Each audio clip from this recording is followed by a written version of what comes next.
ओबरा विधानसभा क्षेत्र में है और आज जो है यदुवंशी समाज के तमाम लोग इकट्ठा हुए थे और इकट्ठा क्यों हुए थे वो भी मैं आपको बताऊंगा। इकट्ठा हुए थे डॉक्टर प्रकाश चंद्रा के लिए। हमारे साथ हैं, बात करने के लिए और जानने की कोशिश करेंगे। आज हजारों की संख्या में यदुवंशी समाज के लोग इकट्ठा हुए थे, आखिर क्या मैसेज देना चाह रहे तमाम लोग? ये हजारों की संख्या वैसा वाला नहीं जो नेता लोग बोलते हैं। यहाँ लोग रहे सैकड़ों में, बोलते हैं हजारों में। यहाँ रियल में हजारों की संख्या में यदुवंशी समाज के लोग इकट्ठा हुए। जो भी लोग आए वो हमारे छोटे से आमंत्रण पे आए। अगर मैं स्वयं रोड पे निकल जाता इनको आमंत्रित करने के लिए तो ये हजारों की संख्या कई हजारों में बदल जाता, आप सोच नहीं पाते। पीछे का जो बड़ा ग्राउंड है, पूरा ग्राउंड भरा हुआ था, यह हॉल भरा हुआ था, सड़कें भरी हुई थी और पुलिस को घंटों मशक्कत करना पड़ा जाम छुड़वाने के लिए। ये ओबरा के लोगों का स्नेह, विश्वास और प्यार है। ओबरा की जनता कर्मठ है। यह संत पदारथ रामविलास बाबू की धरती है। यह धरती वीरेंद्र सिंह और रामनरेश सिंह जैसे पुरोधाओं से के विचारों से पटी है और यहाँ की धरती उर्वर है। यहाँ के किसान समृद्ध हैं, या लोग समृद्ध हैं, लोगों की बुद्धि समृद्ध है और लोगों ने इस बार मुझ पे आस्था जताया है। जो प्यार मुझे लोगों का मिला है, जो स्नेह मिला है, उसके लिए मैं आभारी हूँ। यहाँ के यदुवंशी समाज के लोग सहृदय हैं। उन्होंने हमेशा मुझे प्यार किया है। पिछले चुनाव में भी उनका प्यार और समर्पण मुझे मिला था और इस बार उसमें कई गुना इजाफा हुआ। इसके लिए मैं यदुवंशी समाज के एवं अन्य समाज के भी सभी लोगों का, क्योंकि हम लोग लगातार कार्यक्रम करा रहे हैं। अति पिछड़ों का हुआ, ब्राह्मणों का हुआ और उसके अलावा ब्रह्मर्षियों का हुआ, आज यदुवंशियों का हुआ है। कल सुबह में हम लोग का 11 बजे से रविदास समाज और नट जाति और रजवार जाति के लोगों का है। उसके बाद परसों हम लोग 6 तारीख को महिला संवाद कार्यक्रम कर रहे हैं, जिसमें सिर्फ महिलाएं आएंगी और इसमें हम लोगों का कोशिश है कि अधिकांश महिलाएं कुशवाहा एवं अन्य ओबीसी समाज से हों। उसके अलावा फिर शाम में हम लोगों का मुस्लिम समाज के साथ है और 7 तारीख को अंतिम में क्षत्रिय समाज का। सभी समाज का भरपूर प्यार और स्नेह है। हम लोग उनके भी संवाद स्थापित करने की कोशिश कर रहे हैं, लोगों को और करीब लाने की कोशिश कर रहे हैं, अपनी भावनाओं से उनको और उनकी भावनाओं को सुनने और समझने की कोशिश कर रहे हैं। हमने कई लोगों से बातें की है। लोगों का कहना है कि चाहे वो विधानसभा में है या नहीं है उससे मतलब नहीं है, लेकिन हर एक सुख दुख में हमारे साथ रहते हैं और इस बार उनको हम विधानसभा जो है भेज करके रहेंगे। यहाँ की जनता की हर समस्याओं के लिए मैंने लड़ाई लड़ी है। पदाधिकारियों से भी अगर मुझे भिड़ना पड़ा है तो मैंने भिड़ा है। जनता की समस्याओं को मैंने अपनी समस्या समझा है। लोगों के हर सुख दुख में साथ निभाया है। लोगों को शादी से लेकर के श्राद्ध तक हर आयोजन में गरीबों की मैंने मदद की है। रक्तदान हजारों यूनिट हमने कराया है, 2500 यूनिट मैंने रक्तदान कराया है। इसके अतिरिक्त हर सामाजिक काम में मेरा सबसे बड़ा उपलब्धि यह है कि मैंने कभी किसी के साथ जातीय भेदभाव नहीं किया है, किसी के साथ दलीय भेदभाव नहीं किया है और यही कारण है कि लोग आज दल की सीमाओं को तोड़कर, जातीय सीमाओं को तोड़कर अपना प्यार बरसा रहे हैं। मुझे लगता है कि मेरे जीवन की सबसे बड़ी कमाई है और इसे मैं मृत्यु पर्यंत जीवन भर संभाल करके रखूंगा। किसी को आहत नहीं होने दूंगा और हर व्यक्ति जो मेरे साथ खड़े रहे हैं उनके साथ मैं जीवन भर खड़ा रहूंगा। उनके हर सुख दुख में खड़ा रहूंगा। उनके लिए हमको चाहे जैसी भी लड़ाई लड़ना पड़ेगा मैं लड़ूंगा। देखा जाता है कि जिस प्रकार से तेजस्वी यादव का जो उनका कहना रहता है कि हमारे साथ हमारा समाज है, लेकिन आप उनके समाज में सेंधमारी करके आज हजारों की संख्या में लोगों को यहाँ इकट्ठा कर लिए हैं। Tejashwi Yadav ji A to Z की बात करते हैं, मैं भी A to Z की बात करता हूँ। आदरणीय चिराग पासवान भी जाति नहीं जमात की बात करते हैं, तो हम तो भी तो वही कर रहे हैं। हम तो हमारे जो बड़े नेता हैं उन्हीं के मार्ग पे चल रहे हैं।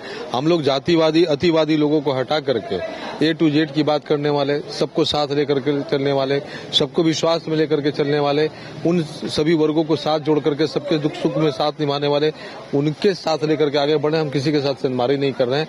हम ओबरा के लोगों के न्याय के लिए, उनके हित के लिए, उनके बच्चों के भविष्य के लिए और स्थानीय मुद्दों के लिए, अपने लोगों के सुख दुख के लिए हम इस लड़ाई को लड़ रहे हैं।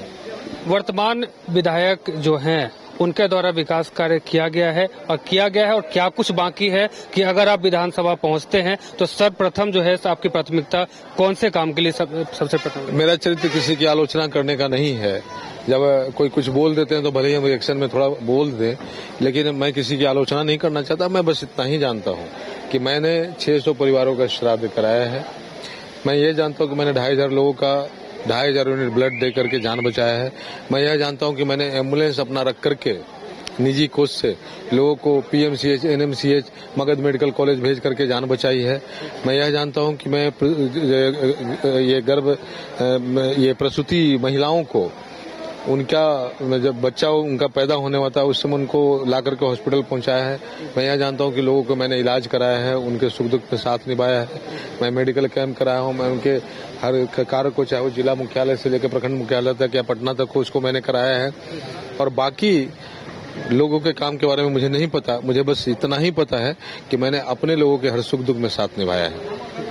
आपकी प्राथमिकता क्या रहेगी? सर्वप्रथम अगर आप विधानसभा पहुंचते हैं तो सर्वप्रथम जो आपकी पहली मेरा पहला प्राथमिकता होगा कि मेरे सभी भी लोग, सबको जाति पाति से ऊपर उठ करके हम काम करें, सभी जनों को एक साथ बैठने का मौका दें, किसी के साथ हम भेदभाव नहीं करें। नेशनल हाईवे 139 जिसमें सबसे ज्यादा दुर्घटनाएं होती है, आज स्थिति ऐसी है कि ऐसा कोई गांव नहीं है जिसने अपने बच्चे को इस रोड पे नहीं खोया है। इस पे पॉपुलेशन डेंसिटी, ट्रैफिक डेंसिटी बढ़ा है, लेकिन इस रोड का चौड़ीकरण का काम नहीं हुआ है। इसको 4 लेन बनाने के लिए मुझे जो संघर्ष करना पड़ेगा मैं करूंगा और इसको बनवा करके ही मैं दम लूंगा। इसके अतिरिक्त हमारे क्षेत्र में बहुत सारे गांव आज भी जहां की सड़कें बनी थी अब जर्जर हो गया है। इंदिरा आवास में जो लूट हुआ करता है, प्रशासनिक अव्यवस्था के कारण लोगों को ब्लॉक का चक्कर लगाना पड़ता है।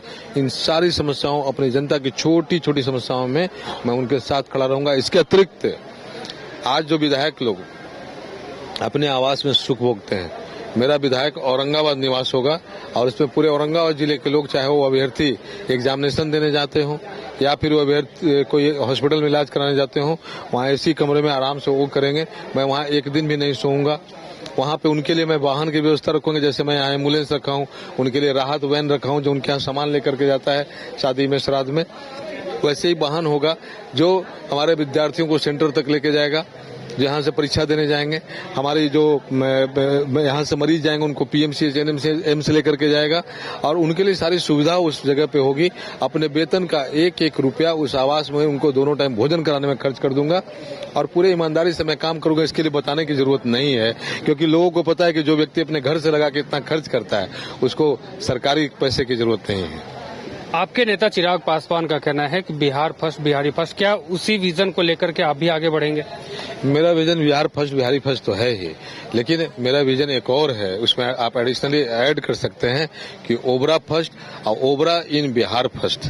बिहार में सबसे आगे ओबरा होगा, यह मेरा विजन है। तो हमारे साथ प्रकाश चंद्रा थे। इनका साफ तौर से कहना है कि अगर हम विधानसभा पहुंचते हैं तो वहां मुझे आवास मिलेगी, उस आवास का नाम औरंगाबाद निवास स्थान होगा, यानी कि वहाँ पे तमाम जो अभ्यर्थी हैं वो वहाँ जाएंगे, विश्राम करेंगे। जो मरीज हैं इलाज के लिए पीएमसीएच और एनएमसीएच का चक्कर लगाते हैं वो वहाँ जाएंगे तो उन्हें तमाम वो चीज सुविधाएं मिलेगी उस घर में, और साथ ही वहाँ वाहन भी रहेगा जो उनको मुफ्त में, चाहे वो पीएमसीएच इलाज के लिए जाना हो या फिर एनएमसीएच इलाज के लिए जाना हो, या फिर जो अभ्यर्थी एग्जाम देने के लिए वहाँ जाते हैं तो एग्जाम सेंटर तक ड्रॉप करने की जो व्यवस्था है वो भी हम करेंगे। अब देखने वाली बात होगी कि जनता को इनका जो है प्यार है या फिर जनता इनको कितना प्यार देती है। आगामी विधानसभा चुनाव में ये देखने वाली बात होगी। फिलहाल मुझे और हमारे सहयोगी राजबोलम को दे दी इजाजत। नमस्कार।